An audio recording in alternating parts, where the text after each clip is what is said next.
So today we're going to talk about narratives and developing our story.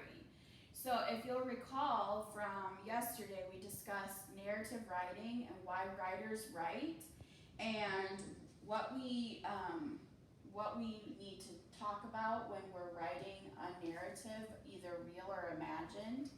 Today we're going to discuss developing your story. So we need today to learn how to identify what engages our readers. What about our story makes it so our readers stay interested and engaged the entire time. And students, you're going to learn all about the key elements of a story arc today. So let's get started. So when we have a story arc, you can kind of see how it starts off with just some background information, and then we see a line going up and then some falling lines, and then we finish it out. And today we're going to learn what those lines mean when we're writing a narrative and developing our story. So the first thing that we start with is the exposition. This is the background information, and it tells us a little bit about the story and the players, the people who are involved in the story, and gives us sort of the background information. So for today's purposes, let's talk about the tortoise and the hare. Do you remember that story? It's very easy, but it really helps us understand a simple way to illustrate a story arc. So the background information in the story of the tortoise and the hare is what? There's a tortoise and a hare. And what do we know about the hare from this story? Kind of arrogant, like he thinks he's the best, he's the fastest, he wants to win. Mm-hmm. He's prideful, and he's a fast rabbit, right? And what do we know about the tortoise? Slow and steady and humble. Yep, he's humble. And so we also learn in this exposition part about the main character of the story and who the protagonist is, and the protagonist is the main character. So in our story we have the tortoise and the hare, right? And so something happens that creates a problem for the tortoise and the hare. Can you think of what the problem is that's happening between the tortoise and the hare? The hare thinks he's the fastest, and so he really wants to show that he is.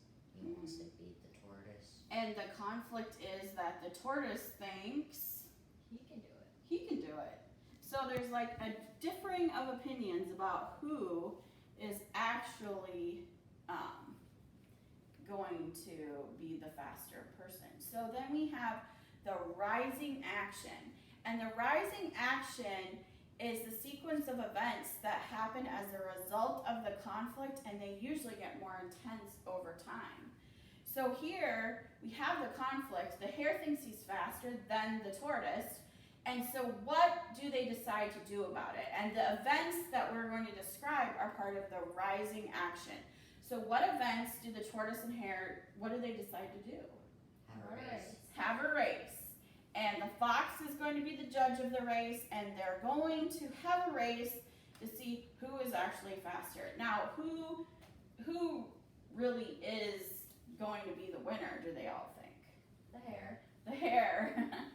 And so we get to the point of the climax, the most exciting part of the story, the turning point of the whole story.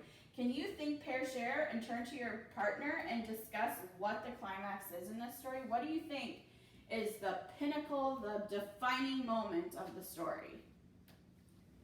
It would probably be when, after the hare goes to sleep, like when he wakes up and you start sprinting for the finish line. Yep. And the tortoise has already got so far ahead during the hare's nap that the hare can't possibly catch up. Mm-hmm. So really the turning point, the climax, is when the hare is asleep on the side of the road during the middle of the race, and the tortoise is slowly passing, but he passes the tortoise, and that's the climax. That's the pivotal point when we remember and we realize that, oh wow, this is not going to end the way we thought it would end, right? So then we have the falling action, the events that happen after the climax. So after the tortoise passes the hare, then the tortoise keeps going and passes the finish line, right? Yeah. And then there's the falling action, the events that happen after. So what happens after? Everyone's cheering And the hare wakes up, and what does he realize? slept too long. Yes, and the hare does not win, right? And this is the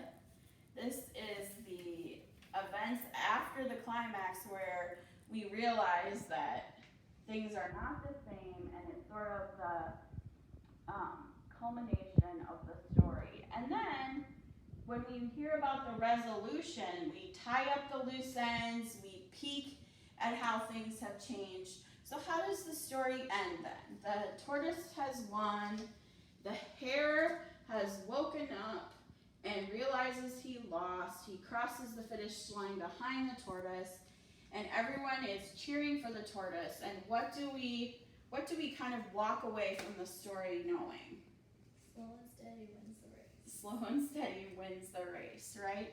We kind of understand now that things have changed, that we can't just assume because someone is fast that they're going to win a race, because we understand that people may get there fast, but if you can't finish the race, you can't win the race, right?